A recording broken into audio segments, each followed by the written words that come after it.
నిజంగా అంటే చాలా రోజుల క్రితం అంటే ఈయన రేవంత్ ఏదైతే ముఖ్యమంత్రిగా మాజీ ముఖ్యమంత్రిగా ఉన్నటువంటి కేసీఆర్ గారు దళితుని ముఖ్యమంత్రి చేస్తా అన్న తర్వాత మళ్ళీ బీజేపీ బీసీ ముఖ్యమంత్రి అనే పదం ఎత్తుకున్న తర్వాత రకరకాల ఈక్వేషన్ జరుగుతూ ఉన్నాయి.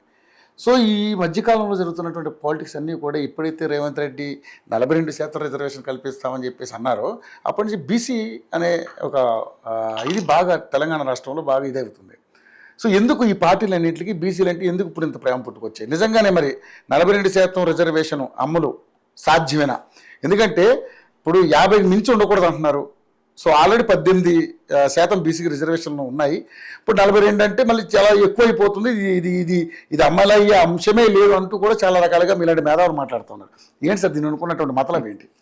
పొలిటికల్ ఏముంది, ప్యూర్ ఓటు రాజకీయం తప్ప మరొకటి కాదు. డెఫినెట్లీ మీరు అన్నట్టు సీలింగ్ ఉంది. ఏ విధమైన రిజర్వేషన్స్ మీరు చేసుకున్నా అన్నీ కూడా 50% లోపలే ఉండాలని సుప్రీంకోర్టు సీలింగ్ అది. అవును. కాబట్టి ఎవరు దానికి క్రాస్ చేయడానికి వీలేదు. ఎస్, డెఫినెట్లీ తమిళనాడులో దానికంటే ఎక్కువ 67% వరకు రిజర్వేషన్స్ అక్కడ అమలు అవుతున్నమాట వాస్తవమే. ఉద్యమకాలంలో కేసీఆర్ కూడా చాలాసార్లు తమిళనాడు తరహాలు అనేవాడు. ఆయన కూడా తెలుసు సాధ్యపడదని, అయినా అనేవాడు. ఎందుకంటే దళితుడిని ముఖ్యమంత్రి చేస్తా అని చేయకుండా ఎగ్గొట్టడానికి ఏ విధంగా రోజు ఆయనకు తెలుసు చేయడని. ఈ 67% తమిళనాడు తరహాలు కూడా చేయలేమని ఆయన తెలుసు. ఎందుకంటే అప్పుడు తమిళనాడు రిజర్వేషన్స్ ప్రపోజ్ చేసినప్పుడు వాళ్ళు ఏం చేశారంటే amendment to constitution provision 9 schedule 9కి అమెండ్మెంట్ ప్రపోజ్ చేశారు. వాళ్ళ హౌస్లోనే షెడ్యూల్ 9 అమెండ్మెంట్ ప్రపోజ్ చేస్తూ దానికి అనుగుణంగా 67% ఇక్కడ కల్పిస్తున్నాం, నేను రాటిఫై చేయమన్నారు. అది 10 ఏళ్ళు 20 ఏళ్ళు నడుస్తుంది సుప్రీంకోర్టులో. అది లింక్ టు షెడ్యూల్ 9 కాబట్టి పార్లమెంట్లో దానికి ఒక చట్టం చేస్తే జరుగుద్ది. ఇది జరగనంత వరకు అది టెంపరీగా ఇస్తూ వస్తున్నారు వాళ్ళు. ఎడ్యుకేషన్ ఇన్స్టిట్యూషన్స్లో జాబ్స్లోనే అయిపోయి ఈ రిజర్వేషన్స్ అన్నారు అంతే కదా, ఇంకేముంటుంది. సో అదొక్క దగ్గర ఎక్సెప్షన్ లాగా ఇంకెక్కడ చేయడానికి వీల్లేదని కూడా అబ్జర్వేషన్ ఉన్నట్టుంది సుప్రీంకోర్టు. వేరే రాష్ట్రాల్లో చేయడానికి సహజంగా వీలు కాదు. కాబట్టి ఆ క్యాప్ను తొలగిస్తూ మేము రిజర్వేషన్ ఆర్డినెన్స్ తీసుకొస్తాం, చట్టం చేస్తాం తమిళనాడు తరహాలో అంటే వైడ్ అబిన్షు అంటారు. లీగల్ లాంగ్వేజ్లో వైడ్ అబిన్షు అంటారు. అంటే మొదట్లోనే డిఫెక్టివ్ చట్టం, స్టార్టింగే డిఫెక్టివ్ చట్టం. అది ఎట్లా నిలబడుతుంది న్యాయస్థానాల ముందు? కాబట్టి ఇది నాకెందుకు అనిపిస్తుంది చిత్తశుద్ధి లేని వ్యవహారం తప్ప మరొకటి కాదు.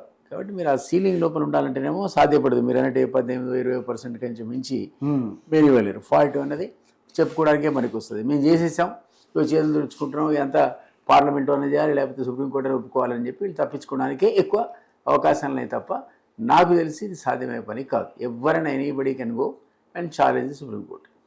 కావాలని నేను కూడా కోరుకుంటున్నా ఒక బీసీ పక్షపాతిగా, లేకపోతే 85% ఉన్నట్టు ఎస్సీ బీసీ పక్షపాతిగా నేను కోరుకుంటున్నాను జరగాలి అని. కానీ జరగడానికి మరి లీగల్ ఇంపెడిమెంట్స్ ఉంటాయి కదా, అడ్డంకులు ఉంటాయి, హర్డిల్స్ ఉంటాయి. దీన్ని అధిగమిస్తూ పార్లమెంటు ద్వారా ఒక చట్టం చేయించుకుంటే ప్రయోజనకరం. కానీ ఎత్తేయచ్చు పార్లమెంట్, వాళ్ళు సుప్రీంకోర్టు నిర్ణయాన్ని కూడా దాన్ని కొట్టేయచ్చు, వాళ్ళు అనల్ చేయొచ్చు. దాన్ని అనల్మెంట్ అంటారు.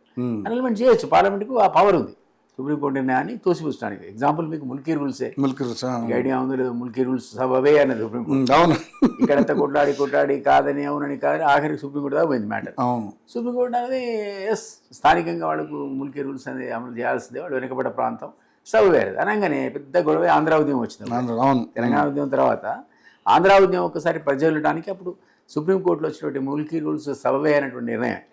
అది ఈ గొడవ తట్టుకోలేక, ఆ లాబింగ్ తట్టుకోలేక ఆంధ్ర వాళ్ళది సుప్రీంకోర్టు యొక్క నిర్ణయాన్ని పార్లమెంటు తోసిరాదన్నది, అనల్ చేసింది. అంటే ఆ జడ్జిమెంట్ ముల్కీ రూల్స్ సభ మీద కొట్టేసింది. కొట్టేది ఇక్కడ పెద్ద గొడవ, తెలుసు ఏ రకమైనటువంటి గొడవలు జరిగాయి. సో సుప్రీంకోర్టు నిర్ణయం తీసుకున్నంత మాత్రాన అది ఇంప్లిమెంట్ చేయాలని కూడా లేదు. కాబట్టి అనల్మెంట్ అనేది చేయడానికి అవకాశం, అది సర్వోన్నతమైనటువంటి వ్యవస్థ అది పార్లమెంట్. అది they can make any kind of law. ఈ నేలకు సంబంధించి ఈ దేశానికి సంబంధించి వాళ్ళు ఏ విధమైన చట్టం అని చేసుకోవచ్చు. దాని సాధారణంగా సుప్రీంకోర్టు ఇంటర్ఫియర్ కాదు. కాబట్టి నేను ఏమంటున్నానంటే అది చేస్తే వేరు.